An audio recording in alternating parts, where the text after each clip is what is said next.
our democracy, a big day in the House of Representatives. Today, the House will make a major step toward defending our democracy as we vote to send the Freedom to Vote John Lewis Act to the Senate for urgent consideration. I just want to say 4 things about the bill, the Freedom to Vote bill. We passed it twice in the House under different names. Same thing with the John Lewis bill. We passed it twice in the House. So now today we're sending it over with the prospect that it will have consideration in the Senate. 4 things people should know about it. 4 reasons why members should be voting for it. And we have a vote on now, so I'm going to have to go gavel that down. But the 4 things are: 1, it stops partisan redistricting, very popular with the American people, by making sure we honor the Constitution, the Voting Rights Act, and the community of interest. Ends partisan redistricting. 2, it stops voter suppression and the nullification of elections. You know the story. Over 400 bills introduced across the country, 30 some of them already enacted in the law, which not only suppress the vote, particularly among people of color, but also nullify elections. People have voted, will decide how that turns out, nullifying elections. 3rd, it insists on disclosure of big, dark, special interest money, which suffocates the airwaves, which is a form of voter suppression, the misrepresentations that they put forth. The Supreme Court has said they can give as much money as they want, but we're saying they must disclose. They must disclose transparency. Okay. And 4th, to amplify the voices of small donors and the grassroots, and no taxpayer dollars used to do that. Stop partisan redistricting, stop the suppression of the vote and nullification of elections, stop big dark money from having such an impact on our political process, and honor the grassroots participation. In addition to that, in terms of the John Lewis part of the bill, every Republican president has, and since Nixon, Ford, Reagan, President George Herbert Walker Bush, and President George W. Bush signed the most recent Voting Rights Act, a bill that passed the Congress like 390 in the House, almost unanimously in the Senate, not that long ago. Had always been bipartisan until now. And so passing that bill will be very, very important for voting rights in our country, so fundamental to our democracy. So I'm excited about today that we've received this, we're sending this over to the Senate, receiving some optimism that the focus will be on it, and hopefully the success will be there, especially in time for Martin Luther King Day. Again, I just want to commend Terry Sewell, Mr. Butterfield, Jim McGovern, Jerry Nadler, Zoe Lofgren, so many times her committee, they didn't even have a Christmas or Hanukkah or any holiday. So many people.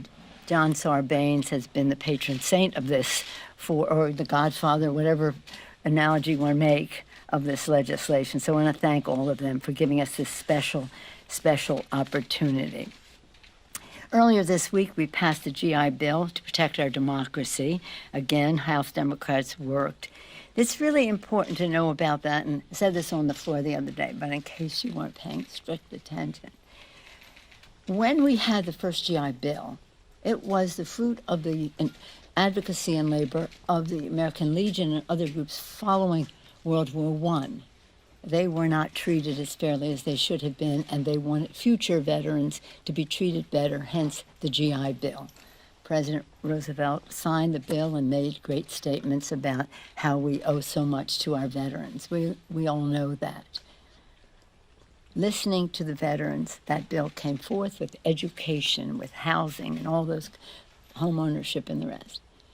We continued to listen to our veterans when we had the post 9/11 GI Bill, which enabled, even expanded the benefit for education, not only to our vets, but also to their family members. And even if they died in action, still the benefits survive for their families. It was very, very important.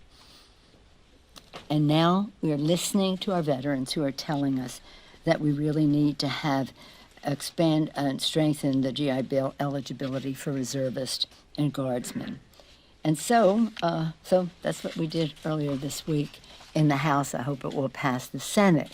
As you see today, that takes me to my next subject of COVID, that the president is enlisting some of that talent and those resources in the fight against COVID. As we work for the people, coronavirus still is a very top priority. We know the science tells us vaccines, masks, testing, spacing, and the rest are a path to ridding ourselves of that. And when it comes to our schools, as a grandmother of a public school student, I'm very hopeful that we can have children safely in school to the greatest extent possible. Masking and testing, separation, vaccines help us to do that. And I'm glad that the president has this initiative now for 500 million tests to be sent out, and then with the prospect of another 500 million tests, so that people know that they're surrounded by safe people. It's always sad to see the numbers. Nearly 850,000 Americans already died. We send our prayers, and our prayers, they and their families are in our hearts and our prayers. And yesterday, we had as his final public resting event, Harry Reid lying in state in the United States Capitol, so appropriate for someone who did so much to make the future better for America. The comments that were said there, the show of support for him, the President of the United States, the Vice President, members of Cabinet, bipartisan members of Congress coming to pay their respects to this great patriot. Those of us who were at his funeral service, his celebration of life in Nevada, we hear two presidents, President Biden and former President Obama, making their remarks was quite remarkable. But to hear Harry Reid's children talk about him was something just glorious to behold. We would all hope that our children could even come anywhere in the same category of reflection about us as Harry Reid's children did. It was so beautiful. Now they took him home last night to Nevada, a state that he loved, worked for, always looked out for in every way. As I said, not only the environmental climate by protecting the beautiful natural patrimony of Nevada, but also the political climate by protecting their status in the presidential election process. He will always be remembered for his goodness. He was about family. He was a person of great faith, and he cared about the future. We will miss him. And so we talked about voting rights, GI Bill, COVID, Harry Reid. Any questions? Madam Speaker. Yes, ma'am. Thank you, Madam Speaker. Leader McCarthy says he will not comply with the January 6th Select Committee. Does he have an obligation to cooperate, and should he be subpoenaed if he refuses to continue to comply? Yes, I think he has an obligation, as we seek the truth, to help with that, but up to the committee as to what they do next. I see what you see. I mean, they make their decisions, they come forward, and I'm not prepared to say what they do next, but they'll be telling us. Madam Speaker, is it problematic for the investigation if all House Republicans just refuse to talk to them? No, but we will seek the truth, we will find the truth, and the committee will use, if they have said everything is on the table, at one point they said that in order to do that. I have confidence in the bipartisan nature of the committee.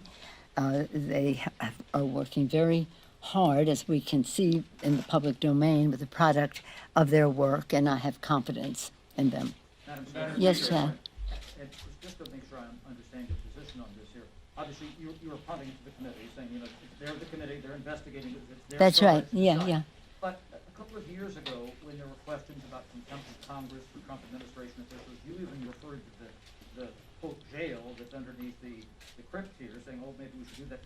I mean, this is a particular issue for Congress. If you have members who are uncooperative, it is hard to get them with subpoenas.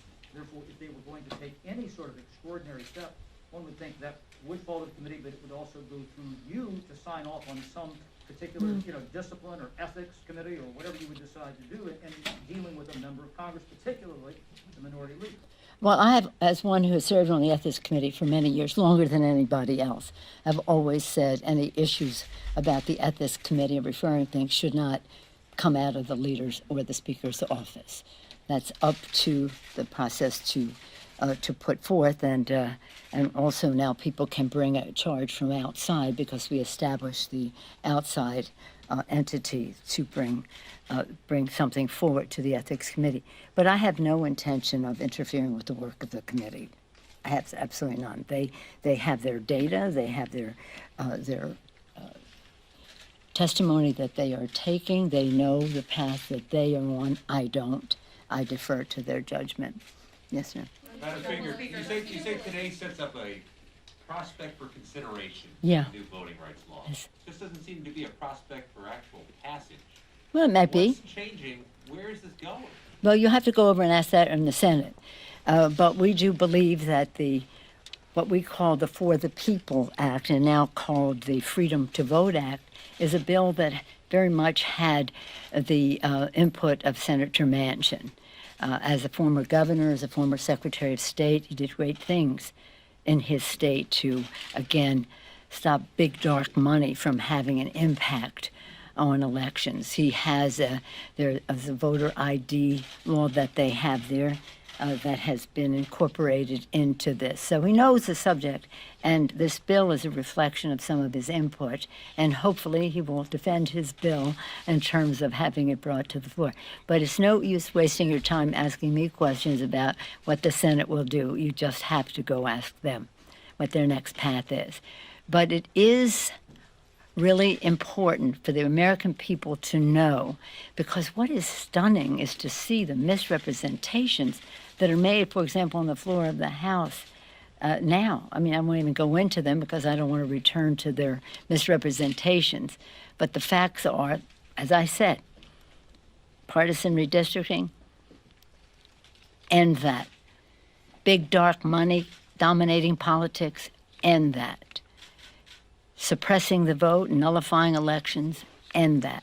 Supporting the grassroots, for that. And then, as I say, the voting rights, which has not been partisan before in recent history, and now has become. So in terms of the process in the Senate, but we are excited because we pass these bills again and again in two different Congresses, and as recently as last year in this Congress, and we had to do them again because we're in a new Congress. We also had to do the Voting Rights Act with a fresh array of hearings around the country because the violations that the Republicans committed in the 2020 election were so blatant that it established another level of documentation for the need of the Voting Rights Act. You have to go to the Senate, sorry. Madam Speaker, Last question. as far as the voting rights bill is concerned, Yes. we heard what the president said in his speech, and it appeared that there was criticism from the upper chamber from Mr. Durbin saying that he went perhaps a little bit over the top a little bit. What are your thoughts on that? And do you think that the president may have gone a little bit too far in trying to sell this particular bill to the American people and trying to get votes to try and get this passed by a filibuster? No, I stand with the president. I think that I thought his speech was wonderful, and I stand with him in the fight for voting rights. No criticism of Mr. Durbin. He has to do what he has to do vis-a-vis his own members and the rest. The only criticism I would make, too, I wouldn't say they're criticisms, but observations. Nobody knows who Bull Connor is. If we're making the case to say we're going to be with Martin Luther King or Bull Connor. Who's that? Want to be with Martin Luther King or Martin Luther King and John Lewis, or the people who unleashed the fierce dogs on them? That's who Bull Connor is. Strom Thurmond. None of us have a lot of happy memories about Strom Thurmond.